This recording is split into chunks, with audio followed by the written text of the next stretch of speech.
Imagine walking into a restaurant in 1886. The waiter smiles and asks, "Would you like a Coca-Cola?" You say yes. A few minutes later, you're drinking a beverage that contains cocaine. No, this isn't a conspiracy theory. It's history. Back then, cocaine wasn't hidden from society. It was celebrated. Doctors prescribed it. Dentists used it. Pharmacies sold it openly. And one of the greatest psychologists in history called it a miracle medicine. Nobody saw it as dangerous. So how did the same substance go from sitting on pharmacy shelves to becoming one of the world's most feared and illegal drugs? Most people think the story begins in a laboratory. It doesn't. It begins nearly 5,000 years ago on a freezing mountain where people weren't trying to get high. They were simply trying to survive. Chapter 1. The Sacred Leaf. Imagine waking up nearly 4,000 meters above sea level. Every breath feels thinner than the last. Walking a few hundred meters leaves your lungs burning. Food is limited. The cold is relentless. Yet for thousands of years, entire civilizations didn't just survive here. They thrived. How? Their secret wasn't a new invention or some forgotten technology. It was a small green leaf. The coca leaf. At first glance, there's nothing special about it. Just another plant growing along the slopes of the Andes. But for the people living there, it was as valuable as food itself. Before climbing mountains, they chewed it. Before spending hours farming, they chewed it. Before carrying heavy loads across impossible terrain, they chewed it. Within minutes, their hunger faded. Fatigue became easier to ignore. Breathing felt a little easier. The mountains became just a little less unforgiving. To an outsider, it almost looked supernatural. But here's the twist. They weren't getting high. In fact, if you chewed those same leaves today, you probably wouldn't experience anything close to what you're imagining, because the coca leaf contains only tiny amounts of the chemical we now call cocaine, and even that chemical stays locked inside the leaf. When people traditionally chewed coca, they mixed it with a small amount of alkaline ash, or lime, allowing those compounds to be released slowly. The body absorbed them gradually, and the effects were mild, closer to drinking a strong cup of coffee than using the highly concentrated drug the world knows today. And that's the first misconception in this story. The coca leaf and cocaine are not the same thing. One had helped people survive for thousands of years. The other hadn't even been discovered. To the Inca civilization, coca wasn't simply useful. It was sacred. It was offered to the gods before important ceremonies, given as a sign of respect, buried alongside the dead, and people believed the plant carried divine power. Imagine telling them that one day, this sacred leaf would become the foundation of billion-dollar criminal empires, international drug wars, and one of the most tightly controlled substances on Earth. They would have laughed, because the leaf itself wasn't the danger. The real story was still hidden inside it, and no one would uncover that secret for another 300 years. Chapter 2. When gold met the green leaf. In 1532, everything changed. Not because the coca plant had changed, but because the people using it had. Spanish conquistadors arrived in South America searching for one thing: gold, silver, anything that could make the Spanish Empire richer. As the Inca Empire fell, the Spanish inherited something they didn't understand: the coca leaf. At first, they wanted nothing to do with it. Christian missionaries called it a pagan ritual. Some believed it was the work of the devil, and they argued it should be banned completely. But then they noticed something strange. The indigenous workers chewing coca could work longer. They got tired less quickly. They needed less food. They rarely stopped to rest. And suddenly, the Spanish had a decision to make: protect their religious beliefs, or protect their profits. You can probably guess which one they chose. Instead of banning coca, they encouraged it, especially in the silver mines of Potosi, one of the richest mining centers in the world. Imagine spending your entire day deep underground. The air is filled with dust. The tunnels are dangerously hot. Every basket of silver ore has to be carried by hand. Thousands of workers died in those mines. But those who chewed coca could endure the brutal conditions just a little longer. Not because the plant made them stronger, but because it made unbearable work slightly more bearable. The leaf that had once been offered to the gods had become a tool for an empire. It was no longer sacred. It had become profitable. But despite using coca for centuries, Europe still had no idea why it worked. What exactly was hidden inside those little green leaves? That mystery remained unsolved for more than 300 years, until one curious scientist changed history forever. Chapter 3. The White Crystal. Fast forward to 1859. Europe was in the middle of a scientific revolution. Chemists were isolating powerful compounds from plants all over the world. Morphine had been extracted from opium. Quinine had been isolated from cinchona bark.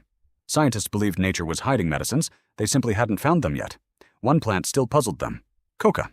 A young German chemist named Albert Niemann was given a simple task: to find out what made these leaves so unusual. So he began taking them apart, piece by piece, grinding, heating, filtering, separating. until eventually something extraordinary appeared, a fine white crystal.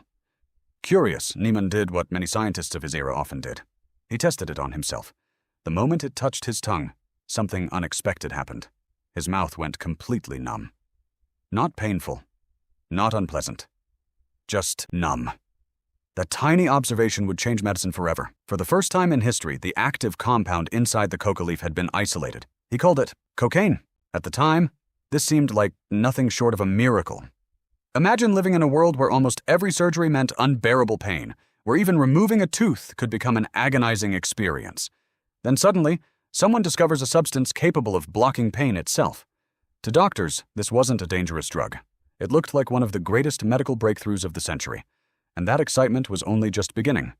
Within a few decades, cocaine would move from scientific laboratories into hospitals, into pharmacies, and eventually into the hands of ordinary people.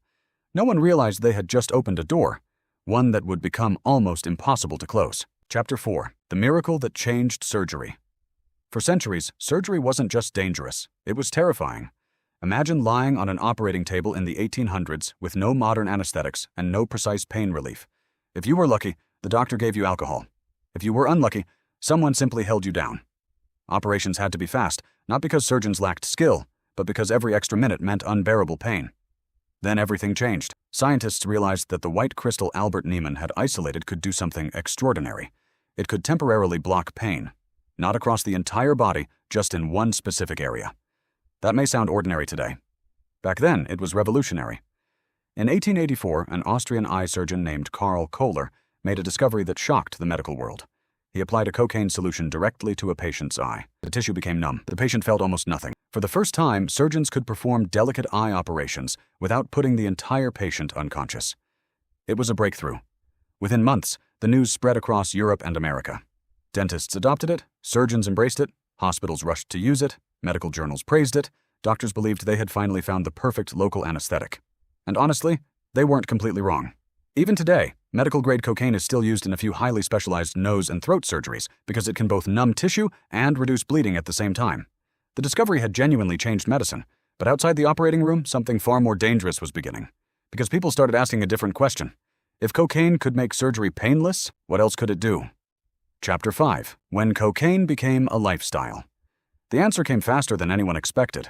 Suddenly, cocaine wasn't just a medicine. It became a trend. Companies rushed to put it into almost everything they could sell. There were cocaine toothache drops, cocaine nasal sprays, cocaine energy tonics, cocaine cigarettes, and even wines infused with coca that became fashionable among the wealthy.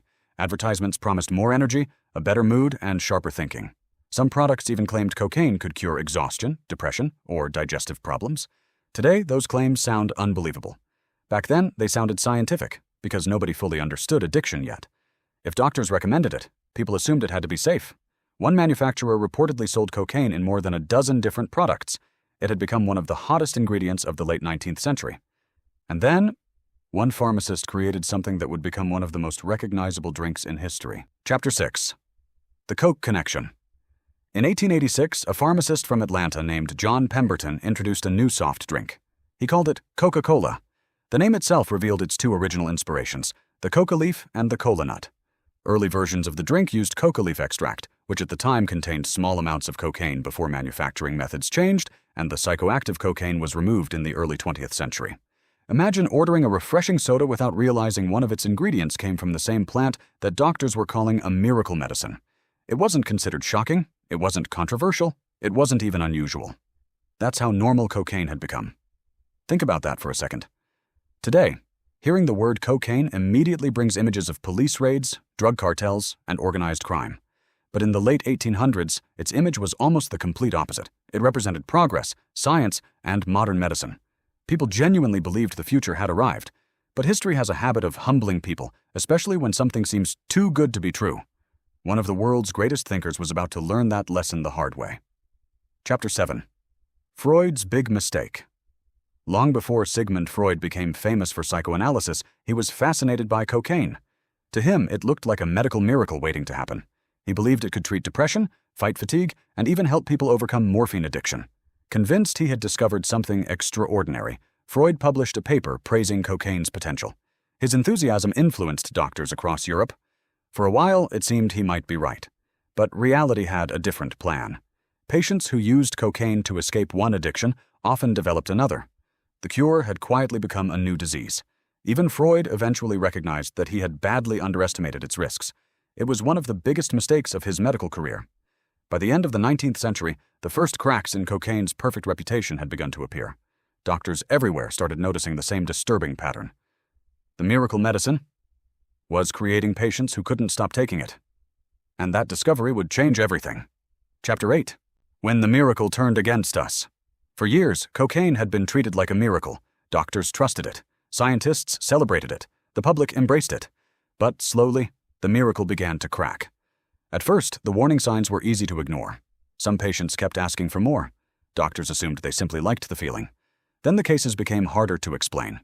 Healthy people suddenly couldn't stop using it. Some became anxious. Others grew paranoid. A few reported hearing voices or seeing things that weren't there. Doctors started witnessing something they hadn't expected. The drug that relieved pain was creating a different kind of suffering. Researchers soon realized why. Unlike chewing coca leaves, pure cocaine entered the body in a much more concentrated form. It flooded the brain with dopamine, the chemical involved in motivation and reward. For a short time, users felt energetic, confident, almost unstoppable. But when those effects faded, the brain demanded another dose, and another, and another. What had once looked like medicine was revealing itself to be highly addictive. By the late 1800s, newspapers began publishing stories of addiction. Hospitals reported more patients struggling with cocaine dependence. The excitement that had surrounded the drug only a few years earlier was rapidly turning into fear. The world had spent decades asking, how can we use cocaine? Now everyone was asking a very different question. How do we stop it? Chapter 9. Why cocaine became illegal. Most people believe cocaine became illegal for one simple reason: because it was dangerous. That explanation sounds logical. But history is rarely that simple. Yes, medical evidence was becoming impossible to ignore. Doctors now understood that cocaine could cause addiction, heart problems, and severe mental health effects. That alone pushed governments toward tighter regulation. But another force was shaping public opinion. Fear. Newspapers published sensational stories about so-called cocaine fiends. Many of these stories exaggerated or distorted reality. Some were fueled by racial prejudice and stereotypes rather than reliable evidence. As fear spread, public pressure grew. Governments were expected to act. In the United States, the turning point came in 1914. The Harrison Narcotics Act placed strict federal controls on cocaine and several other narcotics.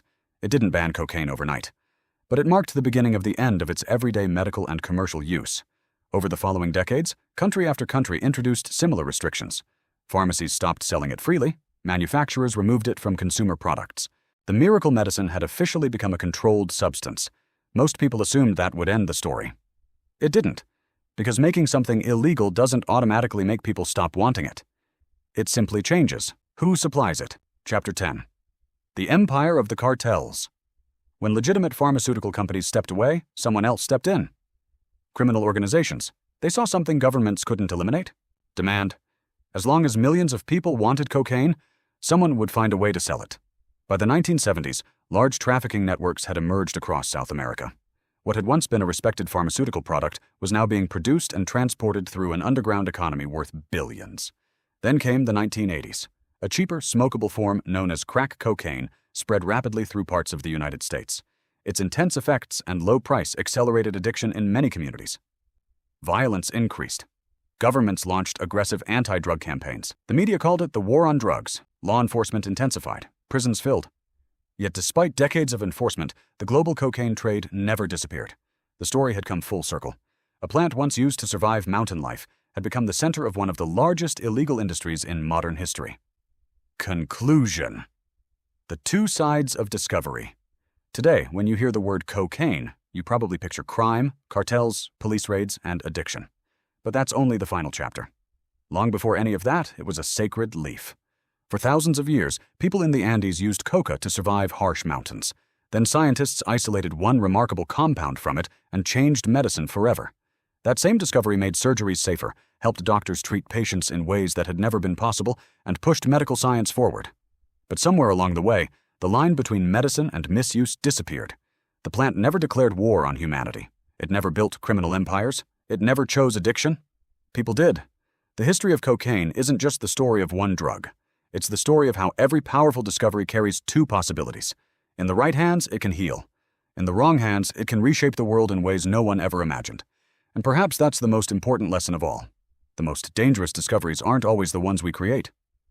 They're the ones we fail to understand.